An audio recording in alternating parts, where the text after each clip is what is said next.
invitation to come back to the tree of life. And we have seen that his message was a message that, if followed, would give life. Now, the tree of the knowledge of good and evil represented a dualistic moral law which produces a character, a double character in its followers, and the whole human race falls under that category, as we know in our own hearts, if we are honest with ourselves. Now, Satan managed to make us think that God had the attributes of this dual character. Therefore, God gives the greatest commandment.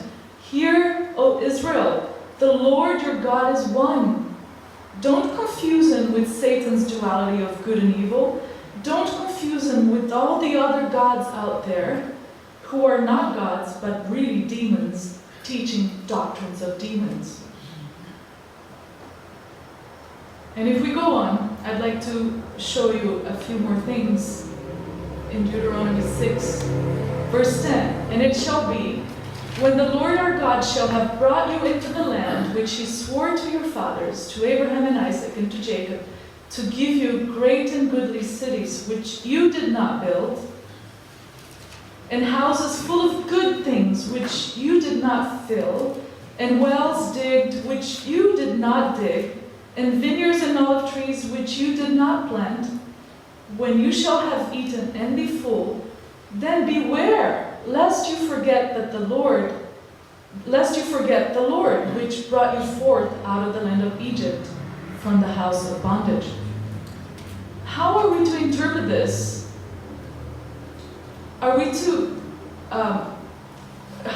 interpret this, we upon whom the ends of the world have come?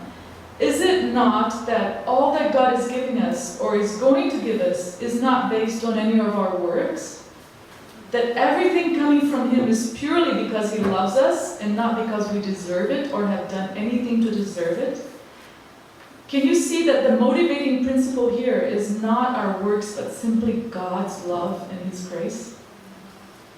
Here too is a warning which is for all of us. We are to beware lest we forget the Lord. But in the context of everything we have just read, we are to beware lest we forget that the Lord our God is one. Because if we forget, we will not have that unswerving confidence in God, and the consequence is that we will take things into our own hands. As a result, we will be building our own cities in a symbolic way. We will be filling our own houses with good things by our own strength, digging our own wells and planting our own trees. It will be all our work and not his. Only complete trust in God's unchanging love can help us to let go of our own works. And obviously I made a mistake. This should have come before I mentioned that we are to swear by the name of the Lord. But it says, you shall fear the Lord your God and serve him, and you shall swear by his name. And I have to tell you, I was a bit struck by this when I read it, because the Bible tells us not to swear. At least I think it does. And yet here Moses is saying that we are to swear by the name of God. The Hebrew word for the word swear is very interesting, as I found out. It means, it is shabbat. And it probably to be complete, to seven oneself, that is, to swear. I suppose that in the Jewish culture, when they swore, they repeated the declaration 7 times, and that was a swearing, an oath, taking an oath. There's obviously a connection here to the Sabbath, as you can see, through the number 7. The number 7 means completeness. And so what does it mean to swear by God's name? This is the word Shabbat. It comes from the word Sheba, which is the cardinal number 7. So what does it mean to swear by God's name? It means to have complete confidence in the character of the God who is one, to enter into the Sabbath rest. The rest of basking in God's love. And why are we to swear by his name? Because he is the only name on which we can count. He is a surety, he is unchanging, he is one. In him we may trust because there is no shadow of turning in him, and because his love endures forever. In Deuteronomy, going on, verse 14, you shall not go after other gods, of the gods of the people which are round about you. And why not? Because these other gods were demons posing as gods. In Deuteronomy 32:17, it says that the people, when they went after these gods, they sacrificed to demons, not to God. To gods they did not know, to new gods, new arrivals that your fathers did not know, did not fear. So you can see, going to any other god, which we don't do anymore, but what do? We make our God into this dual God, which is like these other gods. It's the same thing, and it's a more deceptive way, and we need to be aware of that. For the Lord your God is a jealous God among you, lest the anger of the Lord your God be aroused against you and destroy you from the face of the earth. Now here's a verse that seems very contradicting to what we just said. But I don't know how many of you were here when I spoke about the wrath of God. And through Romans 1:17, we showed clearly that the wrath of God is God exercising His love in the sense that He's giving you freedom. And if you choose to follow another God, God is going to give you that freedom. But under that God, you are going to perish. But God has to give that freedom. God not only gives us the freedom to make our own choices, but He also allows us to suffer the consequences of those choices. Freedom is an inherent component of the law of God.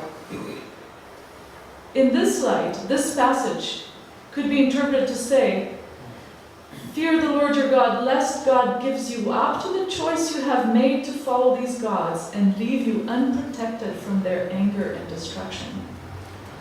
If we choose to obey and follow worship false gods, God will also have to release us to the vengeful and destructive power of those gods, who are not gods but demons. And they will destroy us from the face of the earth. Make no mistake about it. They are merciless and vicious. Verse 16, you shall not tempt the Lord your God as you tempted Him at Massah. Now, when I got to this verse, it seemed really out of context for me, until I looked at what happened at Massah. Massah means testing, temptation, trial. Massah and Meribah were two words that were connected to this event in the Exodus. Massah was the place where the people of Israel camped after journeying through the desert. Now imagine traveling through the desert, tired, hungry, thirsty, with children crying, and there's no water in sight. Now, why is Moses bringing up this event? What is the importance of what happened at Massah in relation to what we have studied so far? I believe this is extremely important, and so I'd like to take the time to look at it. The story is found in Exodus 17, 1-7. Now again, I want us to keep in mind that this event took place after Israel's escape from Egypt, after God had miraculously opened the Red Sea for them to pass through, after He had turned the bitter waters into sweet waters, and after He had sent manna from heaven, which sustained them for years. Okay? In Exodus 17:1, then all the congregation of the children of Israel set out on their journey from the wilderness of Sin, according to the commandment of the Lord, and they camped in Rephidim. There was no water for the people to drink. Therefore the people contended with Moses and said, give us water that we may drink. So Moses said to them, why do you contend with me? Why do you tempt the Lord? And the people thirsted there for water, and the people complained against Moses and said, why is it you have brought us up out of Egypt to kill us and our children and our livestock with thirst? So Moses cried to the Lord, saying, what shall I do with these people? They're almost ready to stone me.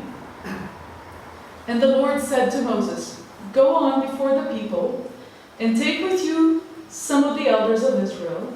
Also take in your hand your rod with which you struck the river, and go. Behold, I will stand before you there on the rock in Horeb, and you shall strike the rock, and water will come out of it, and the people may drink. And Moses did so in the sight of the elders of Israel. So he called the name of the place Massah and Meribah because of the contention of the children of Israel, and because they tempted the Lord, saying, Is the Lord among us or not? And of course, the rock is a symbol of Jesus Christ, and the water of life flows from Jesus Christ. But what I'd like to focus on is what was going on in the people.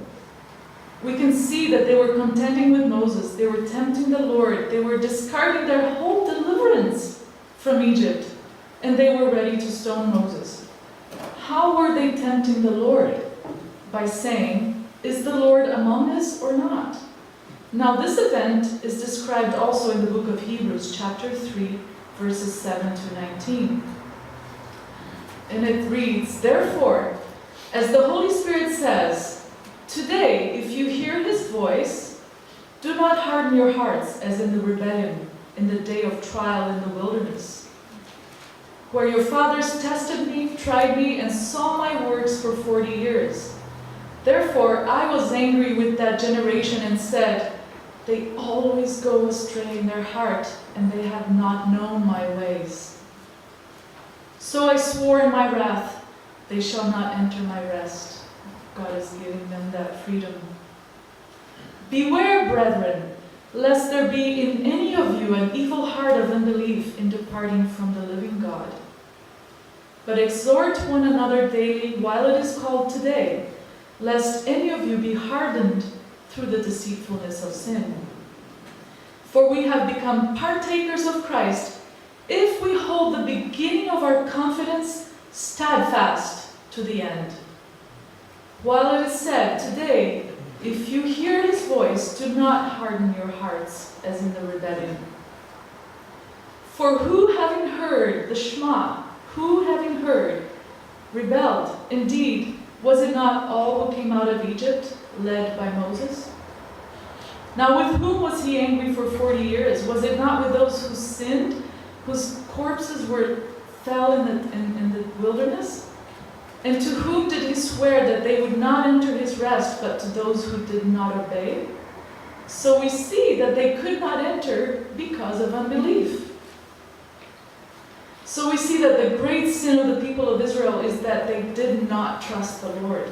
They always went astray in their heart, and they had not known God's ways, the way of singleness. Why didn't they trust him? Because they did not see him as one. They saw him as a changing God. Therefore, they could not trust him or have faith in him. They could not swear by his name. They were filled with unbelief. Now, by contrast, we are told that Jesus conquered where they failed. In Hebrews 2, chapter 2, verses 10 to 13, it says, For it was fitting for him, for the Father, for whom are all things and by whom are all things, in bringing many sons to glory, that's the human race, to make the captain of their salvation, that's his Son, make him perfect through sufferings. For both he who sanctifies and those who are being sanctified are all one, for which reason he is not ashamed to call them brethren. Now notice that both he who sanctifies and those who are being sanctified are all one. They are all of one what? In the context of being sanctified, they are all one. As the Shema was saying, they're all single-hearted, singular, undivided, like the tree of life. Saying, I will declare your name to my brethren. In the midst of the assembly, I will sing praise to you. And again, I will put my trust in him. And again, here I am and the children whom God has given me. And this is a direct quote from Isaiah chapter 8, verses 16 to 18. Therefore, in all things he had to be made like his brethren, that he might be a merciful and faithful high priest in things pertaining to God, to make propitiation for the sins of the people. For in that he himself had suffered, being tempted, he is able to aid those who are tempted. Can you see how Jesus is fulfilling the Shema here? The Shema implied hearing attentively, intelligently, and then putting it to practice, and then proclaiming it. And what was Jesus proclaiming according to these verses? I will declare your name, your character. I will sing praise to you. I will declare your oneness, your singularity. Jesus fulfilled the commandment of Deuteronomy 6:4. Hear, O Israel, the Lord your God the Lord is one. He listened intelligently to what the meaning of God's oneness was, taking God's singleness of character to heart, and he lived out that single character. And he declared, and by living it out, he declared God's name. Now, how was Jesus tempted? Was it not in the same way that they were tempted at Massah? My God, why have you forsaken me? Isn't Jesus' cry the same as the Israelites? Is the Lord among us or not?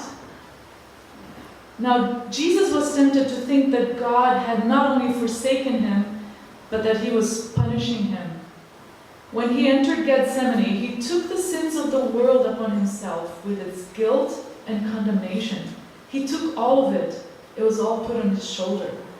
And when when that happened, he was tempted to doubt the single character of God, but he did not. Why? Because he knew that the Lord our God is one. Jesus could swear by the name of the Lord.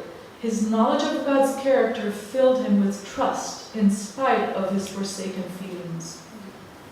Why did the people of Israel doubt God? Because they believed that he was a dual God, like the dual gods around them.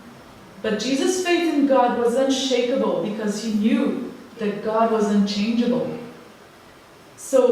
For in that he himself has suffered the wrath of God, that is, God letting him go into complete darkness.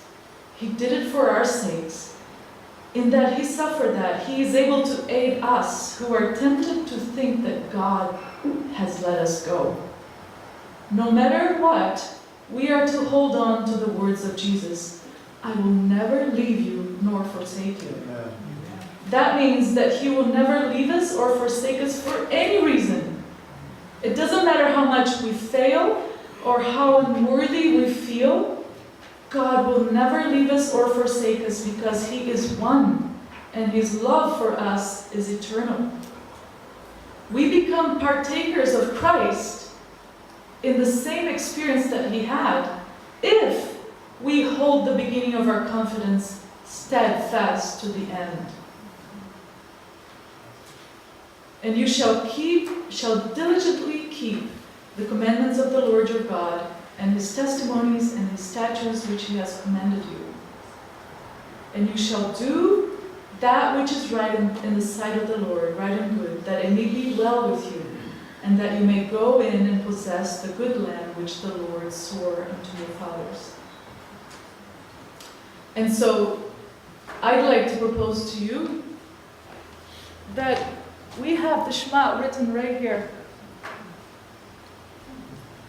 And it is my prayer that we shall keep the Shema always foremost in our minds. And that's my blessing for you today. Amen. In Jesus' name.